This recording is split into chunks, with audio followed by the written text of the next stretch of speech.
So দেখার এখন match আবার কখন শুরু হয় ও গিল ও স্কাই আবার রানের মধ্যে ফেরেন কি। সেই বহু প্রতীক্ষিত ভারত অস্ট্রেলিয়া প্রথম টি-20 ম্যাচটি অবশেষে শুরু হলো ক্যানবেরার মানুকাওয়ালে। টসে জিতে প্রথমে মিচেল মার্শ বোলিংয়ের সিদ্ধান্ত নেন, কিন্তু সেই পূর্ববর্তী পূর্বাভাস অনুযায়ী 5 ওভারে 1 উইকেটে 43 রানের মাথায় হঠাৎ বৃষ্টি শুরু হয়, ফলে খেলা বন্ধ করে দেন আম্পায়াররা।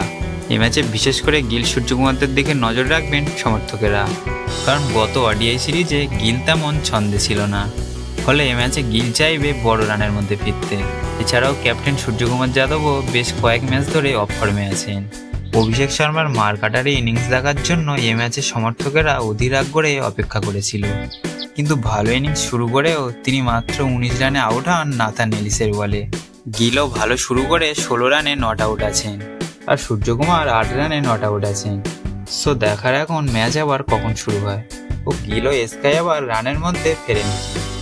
ভালো লাগলে লাইক, কমেন্ট ও অবশ্যই চ্যানেলটা সাবস্ক্রাইব করতে ভুলবেন না।